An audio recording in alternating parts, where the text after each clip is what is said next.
जय श्री राधे। लाडली सदन वृंदावन चैनल को लाइक शेयर सब्सक्राइब जरूर करें। जय श्री राधे। सोचने लगे कहीं जलाशय मिल जाए तो जल पी ले। खोजते खोजते पास में समीक ऋषि का आश्रम था, वहीं पर गए और जाकर के उन्होंने देखा कि समीक ऋषि समाधि में बैठे ध्यान मुद्रा में आंख बंद करके ब्रह्म का चिंतन कर रहे थे। परीक्षित जी को आता हुआ उन्होंने देखा भी नहीं और इतने वो अंतरंग भाव में डूबे हुए थे कि उनकी आहट भी नहीं सुनाई। अब कोई जान लेगा तो जरूर वो आंखें खोल करके स्वागत के लिए कुछ व्यवस्था करे। उन्होंने जाना ही नहीं। परीक्षित जी के अंदर तो कली का प्रवेश हो चुका था। उसके प्रभाव से परीक्षित जी ने विचार किया कि ये देखो महात्मा बड़ा ढोंगी है। ऐसे समीक ऋषि में पाखंड दिखाई देने लगा। परीक्षित जी ने विचार किया, देखो हमारे आगमन की सूचना इन्हें मिल गई है और इस कारण से इन्होंने आंखें बंद कर रखी है कि राजा आएंगे तो बड़ा स्वागत करना पड़ेगा। आंखें बंद कर लो, देखेंगे नहीं, स्वागत नहीं करना पड़ेगा। इन्हें दंड देना चाहिए, इससे अराजकता फैलेगी। राजा परीक्षित जी ने विचार किया कि मृत्युदंड तो देना नहीं, संत है, ब्राह्मण है, इनको मारना तो उचित है नहीं। इन्हें ऐसा दंड दिया जाए कि इनका अपमान भी हो जाए और इनको समझ आ जाए कि हमने अपराध किया। वहीं पर एक मरा हुआ सर्प पड़ा था, उसको उठा करके समीक ऋषि के गले में डाल दिया।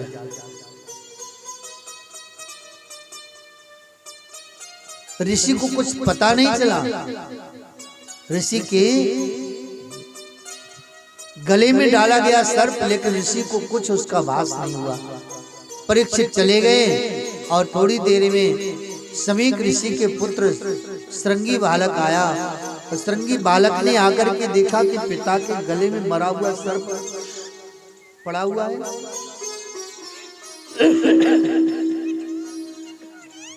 श्रृंगी बालक ने पूछा, जो आश्रम में और विद्यार्थी थे, कि ये कार्य किसने किया है? बालकों ने कहा कि परीक्षित राजा आए थे और उन्होंने महाराज के गले में मृत सर्प डाल दिया है। बालक बहुत क्रोध आया श्रृंगी बालक को, और श्रृंगी जी ने क्रोध करके श्राप दे दिया, जिस राजा परीक्षित ने मेरे पिता के गले में मृत सर्प डाला है, मैं श्राप देता हूँ कि आज से 7वें दिन उसकी मृत्यु हो जाएगी, अकाल मृत्यु होगी। उसे भी सर्प और कहते हैं कि कभी ब्राह्मण के वाक्य असत्य नहीं होते। ब्रह्म गायत्री का जप करने वाला ब्राह्मण कभी झूठ का सहारा ना लेवे, उसकी वाणी बिल्कुल वज्र के समान होती है। वो अगर कह देगा कि आपको पुत्र होगा तो परमात्मा को भी मानना पड़ेगा। अगर वो कुछ, पहली बात तो उसके मुख से गलत शब्द निकलेगा नहीं, और अगर कभी अनायास निकल भी गया तो भी वह सत्य हो जाएगा। राजा परीक्षित राजभवन में गए, जैसे मुकुट उतारा उनका ज्ञान जगा और अपने किए का पछतावा होने लगा कि मैंने कितना बड़ा अपराध किया है। ऐसे विशुद्ध हृदय संत के गले में मृत सर्प डाल दिया मैंने, क्या करूं, कैसे इस पाप से मुक्त हूं। महाराज परीक्षित को बहुत ग्लानि हुई। विद्वानों की सभा बैठाई परीक्षित जी ने और सभी विद्वानों के बीच में निवेदन किया, प्रभु मेरे इस पाप का प्रायश्चित बताइए, मैं वही करूं। यहाँ विद्वान लोग राजा परीक्षित के समक्ष बैठे हैं, उपाय बता रहे हैं। उसी समय वहाँ समीक ऋषि की समाधि खुली और अपने बालक श्रृंगी को देखा, क्रोध में आवेश में पूछा, क्या बात है बेटा? उस श्रृंगी बालक ने बताया, पिताजी आपके गले में राजा परीक्षित ने मरा हुआ सर्प डाल दिया था। मैंने श्राप दे दिया है कि आज से 7वें दिन तक्षक सर्प डसेगा, तुम्हारी मृत्यु। समीक ने कहा कि तुमने अच्छा नहीं किया। राजा हमारे यहाँ आश्रम में आए थे, हमारा धर्म बनता है कि राजा का हम यथोचित सत्कार करते, सम्मान करते। जिनके राज्य में हम पालित पोषित हो रहे हैं, उनको हम श्राप कैसे दे सकते हैं? अगर वो हमें दंड भी देवे तो भी वो राजा है, उसके अधिकारी है दंड देने के। हम प्रजा है उनकी। तुमने ठीक नहीं किया, लेकिन तुम्हारी जो वाणी है वह झूठी भी नहीं होने वाली है। इसलिए गौरमुख नाम के एक शिष्य को बुलाया, राजा परीक्षित के पास भेजा कि जाओ राजा परीक्षित को सावधान कर दो कि वो अपनी मृत्यु की तैयारी कर ले, क्योंकि आज से 7वें दिन उन्हें तक्षक डसेगा और उनकी मृत्यु हो जाएगी।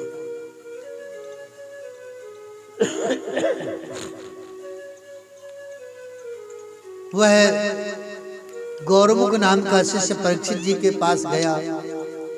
विशाल सभा बैठी थी विद्वानों की। जैसे ही राजा परीक्षित को सूचना मिली कि महाराज समीक ऋषि ने शिष्य को भेजा है, परीक्षित जी बहुत प्रसन्न हुए।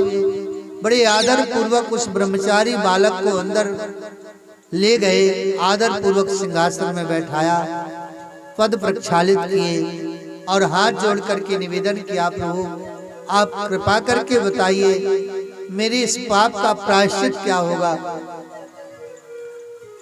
परीक्षित जी के ऐसे उदार भाव को देख करके उसने कहा, हमारे गुरुदेव ने आपके पास भेजा और आप अपनी मृत्यु की तैयारी कर लो राजन। अब बहुत समय नहीं बचा है, 7 दिन ही तुम्हारे जीवन के शेष बचे हैं। इन 7 दिनों में तुम अपने जीवन को संभाल लो।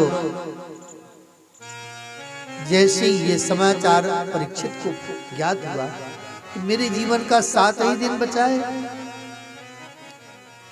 मेरी पूरी आयु बीत गई, मैंने कुछ भी नहीं किया है अभी तक। वैराग्य हो गया परीक्षित को।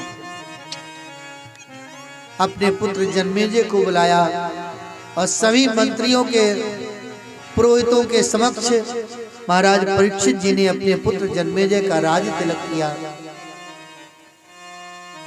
और उसी क्षण तिनके के समान राज्य को त्याग दिया।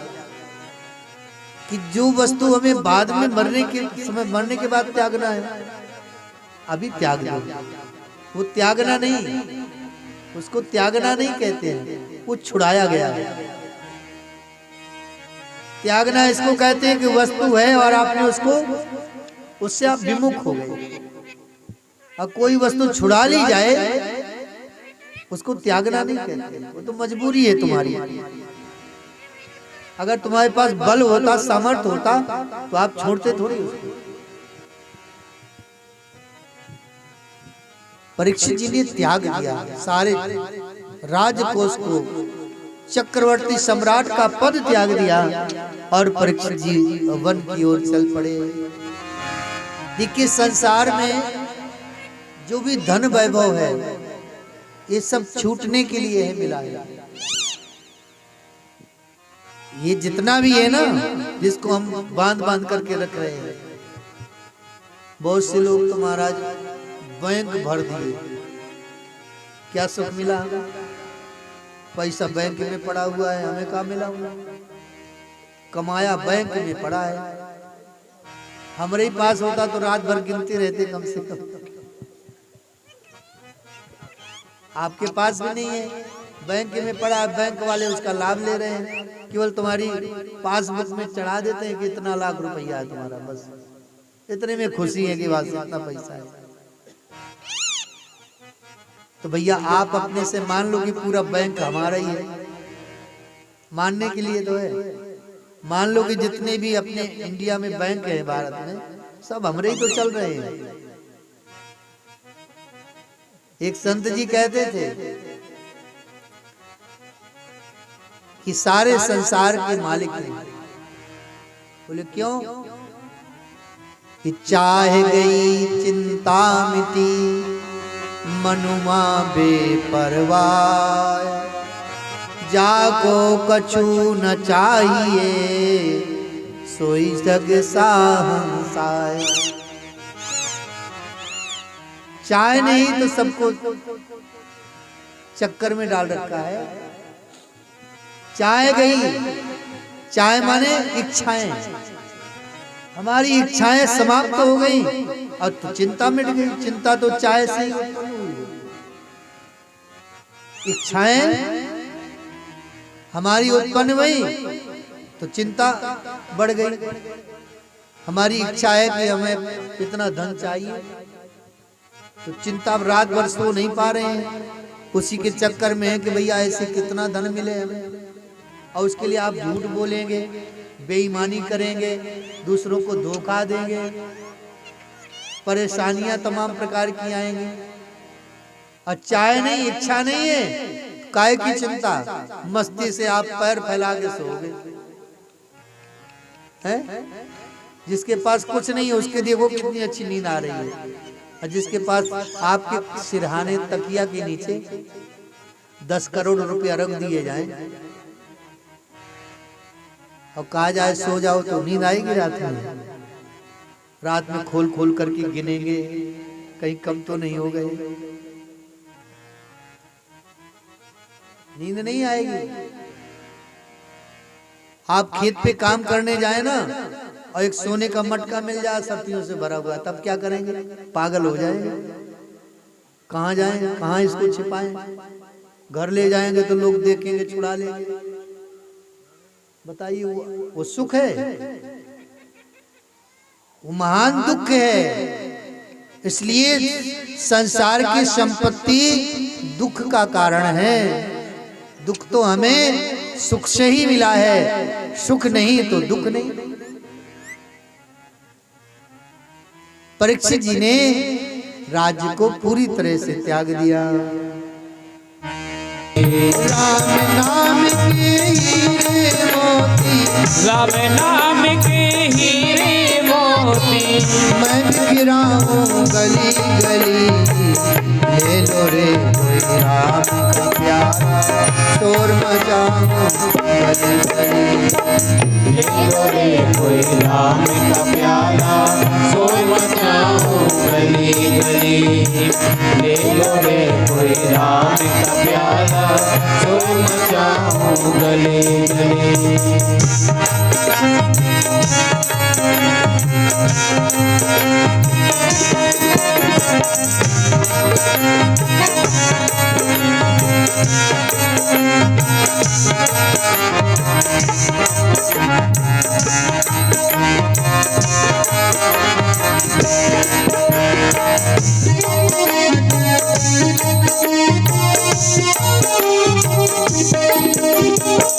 माया के दीवाने सुन लो, एक दिन ऐसा आएगा, एक दिन ऐसा आएगा, एक दिन ऐसा आएगा। धन दौलत और माल खजाना यहीं पड़ा रह जाएगा, यहीं पड़ा रह जाएगा, यहीं पड़ा रह जाएगा। सुंदर काया माटी होगी, सुंदर काया माटी होगी, सुंदर काया माटी होगी, चर्चा होगी गली गली। ले लो रे कोई राम का प्यारा, शोर मचाऊं गली गली। ले लो रे कोई राम का प्याला, शोर मचाऊं गली गली। ले लो रे कोई राम का प्याला, शोर मचाऊं गली गली।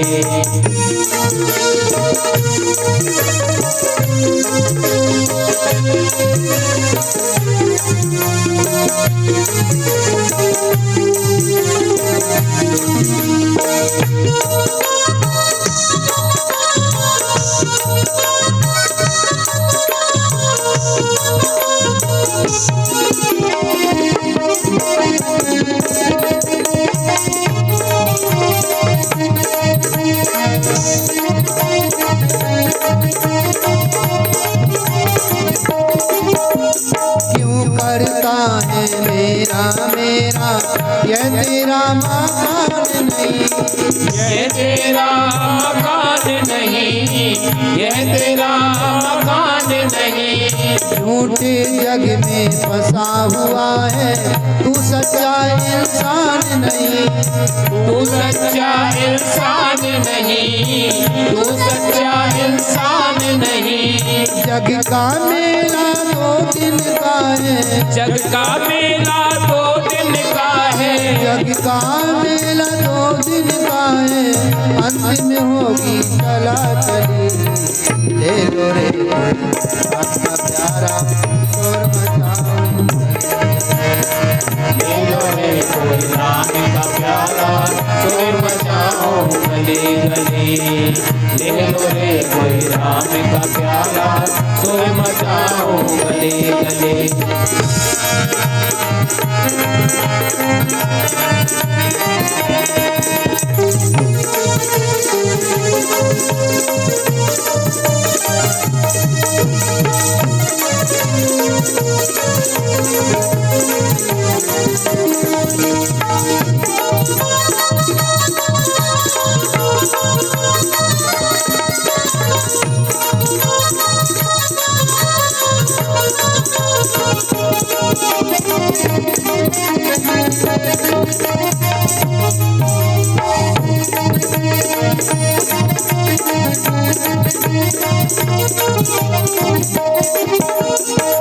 जिन जिनने यह मोती लूटे वह तो माला माल हुए, वह तो माला माल हुए, वह तो माला माल हुए। धन दौलत के बने पुजारी आखिर वह कंगाल हुए, आखिर वह कंगाल हुए, आखिर वह कंगाल हुए। चांदी सोने वालों सुनो, चांदी सोने वाले सुन लो, चांदी सोने वालों सुन लो, बात सुनाऊं खरी खरी। ले लो रे कोई राम का प्यारा शोर मचाओ, ले लो रे कोई राम का प्याला शोर मचाओ गली गली। ले लो रे कोई राम का प्याला शोर मचाओ गली गली।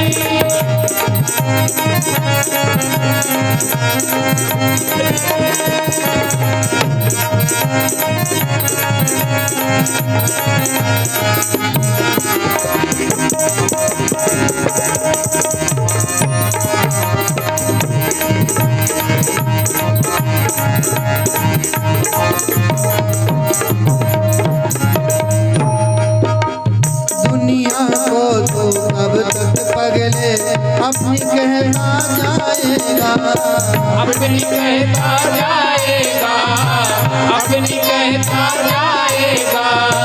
गोविंद को तो भूल गया है, अंत समय पछताएगा, अंत समय पछताएगा, अंत समय पछताएगा।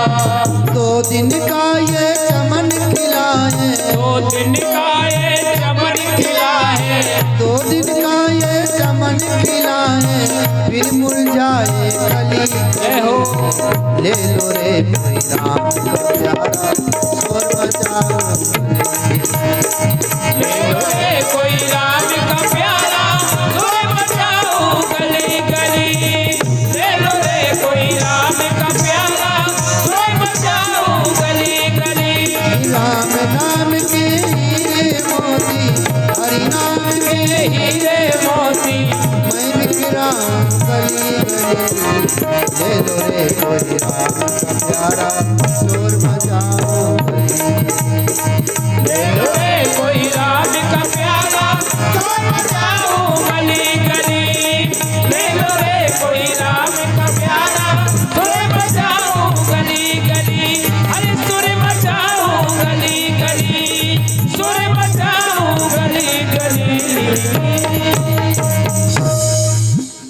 परीक्षित जी महाराज जी भगवत प्राप्ति के लिए घर से निकल पड़े।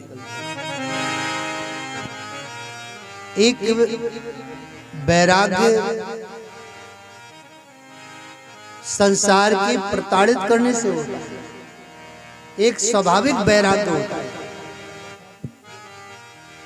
जब आप अपनी खुशी से वैराग्य को लेते हैं, वह वैराग्य पुष्ट वैराग्य है। और संसार के लोगों ने प्रताड़ित किया और फिर आप वैरागी बन गए, तो वो वैरागी सच्चा वैरागी है।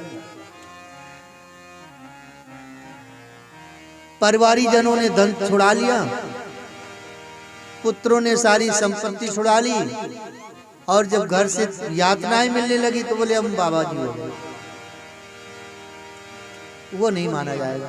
जब आपको वो सुख सुविधा मिल जाएगी तो फिर आप वही रंग में रंग जाएगा। वह सच्चा वैरागी नहीं है। स्वभाव से वैरागी तो वही है कि चक्रवर्ती सम्राट जैसा पद भी मिल जाए तो उसको ठुकरा दे और भगवत प्राप्ति के लिए चल पड़े।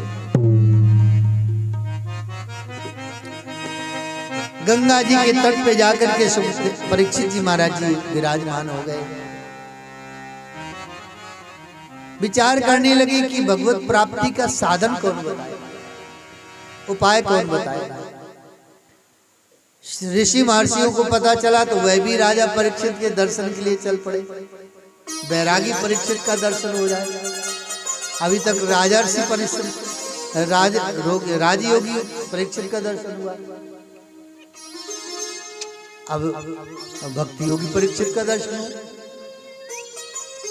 महाराज सब ऋषिगण पहुंचे और सभी ऋषियों को आदर सम्मान के साथ प्रणाम करके परीक्षित जी ने निवेदन किया कि आप कृपा करके बताइए कि मेरी मृत्यु कैसे सुधरे, परमात्मा प्राप्ति किस उपाय से हो गई।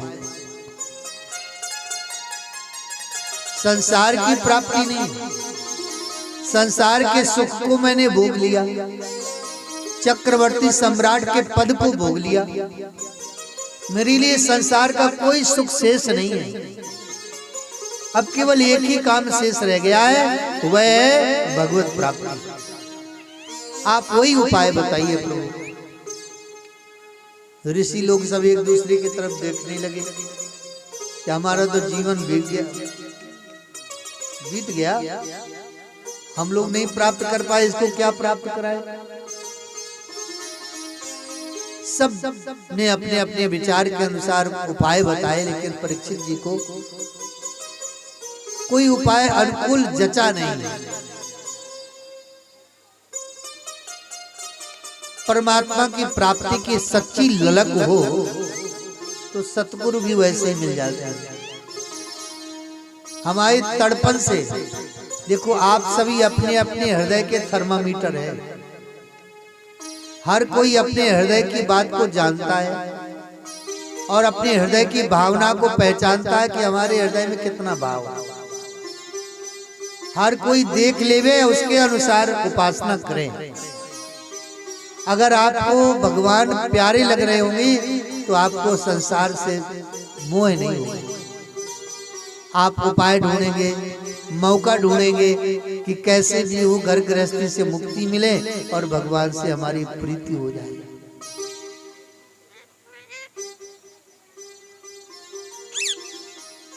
प्रार्थना करेंगे कि प्रभु मुझ में सामर्थ्य नहीं है कि मैं इस गृहस्थ जीवन से मुक्त हो सकूं, आप कृपा करिए और मुझे आप अपने शरण में ले लीजिए। यहाँ भगवान श्री नारायण ने सुखदेव जी को प्रेरित किया। सुखदेव जी जाओ और हमारे परम प्यारे भक्त परीक्षित जी प्रतीक्षा कर रहे हैं, आप जैसे सतगुरु की प्रतीक्षा कर रहे हैं। श्री सुखदेव जी महाराज पहुंचे और जैसे ही उस सभा में पहुंचे ऋषियों की मंडली में, दूर से ही देखा सभी ने एक दिव्य सुकुमार बालक जिसकी अवस्था 14 वर्ष है,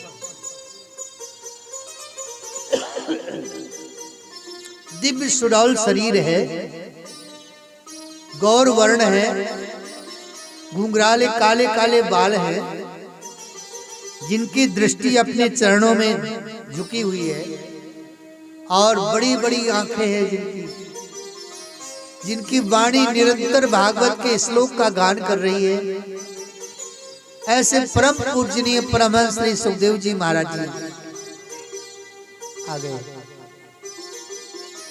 सुखदेव जी महाराज जी के लिए श्री व्यास जी महाराज जी ने भागवत जी में बड़े अच्छे विशेषण लगाए। अनपेक्षा निज लाभ तुष्टो अवधूत वेशा। अनपेक्षा, अपेक्षा रहित है, आशा नहीं है संसार से किसी प्रकार की। निज लाभ तुष्टो, जो अपने लाभ में ही संतुष्ट रहने वाले, जो अपने निज लाभ में रहने वाले। निज लाभ क्या है? भगवान का भजन।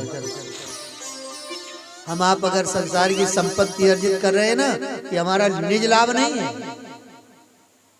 जीव का निज लाभ है भगवान का भजन, भगवत प्राप्ति करना।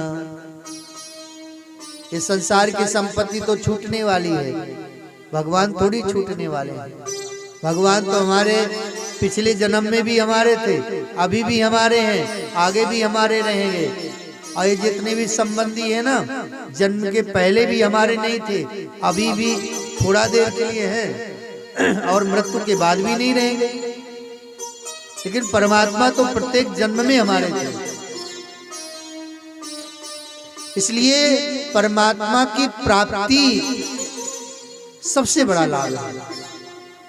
ये जीव का निज लाभ है।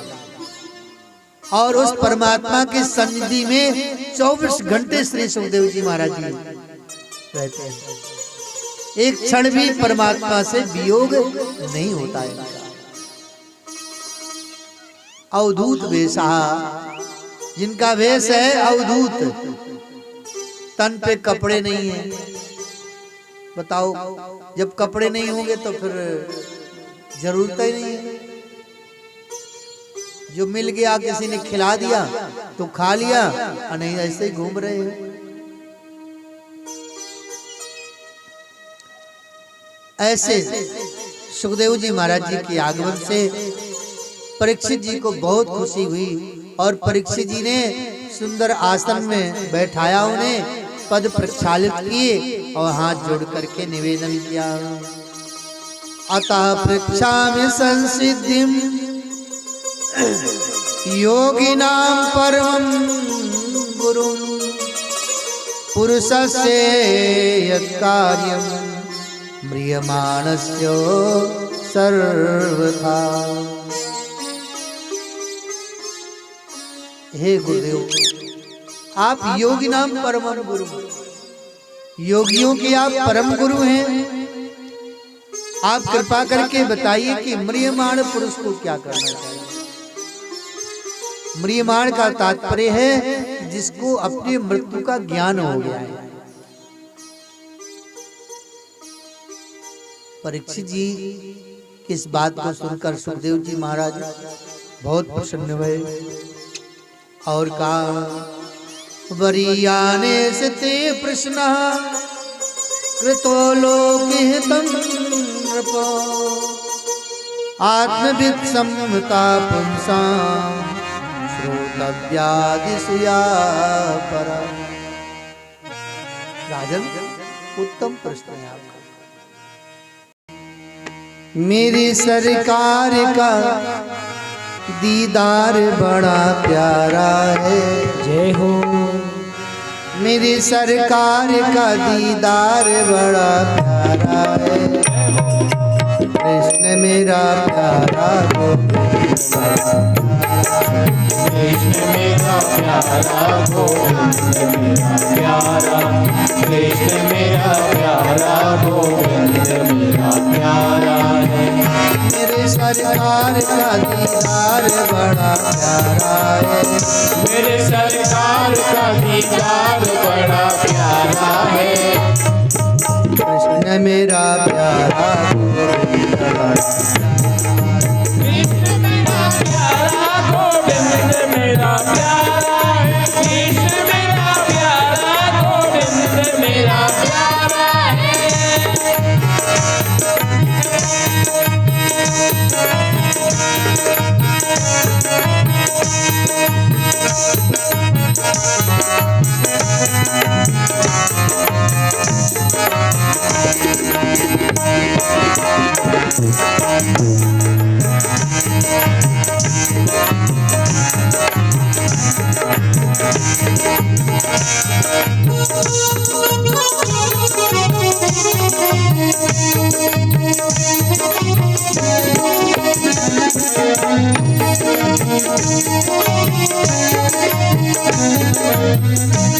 तेरे नैना कटीले हो, नैना कटीले जय हो मोटे मोटे रसीले जय हो मोटे मोटे रसीले जय हो दिल को चूले लिया तेरी प्यारी हसीने दिल को जो छीन लिया तेरी प्यारी हसीने प्यारी अखियों में लगा कजरा बड़ा प्यारा है प्यारी अखियों में लगा कजरा बड़ा प्यारा है प्यारी अखियों में लगा कजरा बड़ा प्यारा है प्यारी अखियों में लगा कजरा बड़ा प्यारा है कृष्ण मेरा प्यारा गोविंद बड़ा कृष्ण बड़ा प्यारा गोविंद बड़ा प्यारा है कृष्ण बड़ा प्यारा गोविंद बड़ा प्यारा है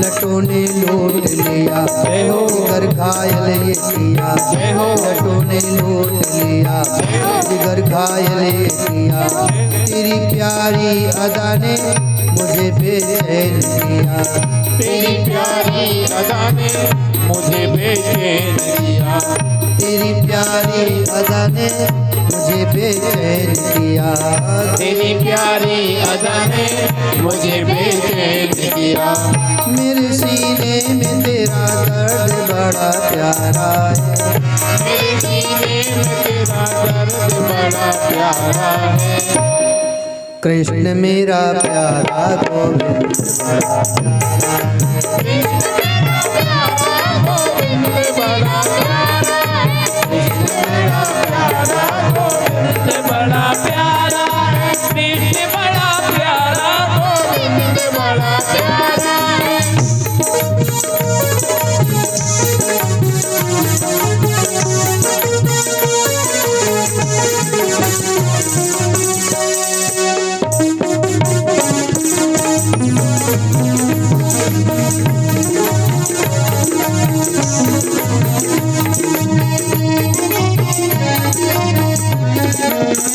ओ मेरे श्याम पिया तेरे बिन तड़प जिया ओ मेरे श्याम पिया तेरे बिन तड़प जिया प्रेम तुमसे ही किया तूने क्या जादू किया प्रेम तुमसे ही किया तूने क्या जादू किया प्रेम तुझसे ही किया तूने क्या जादू किया तेरी यादों में फिर के अंग मेरा सारा है तेरी यादों में फिर के अंग मेरा सारा कृष्ण मेरा प्यारा गोविंद बड़ा प्यारा कृष्ण बड़ा प्यारा गोविंद बड़ा प्यारा कृष्ण बड़ा प्यारा गोविंद बड़ा प्यारा है मेरी सरकार का दीदार बड़ा प्यारा है मेरे सरकार का दीदार बड़ा प्यारा है मेरे सरकार का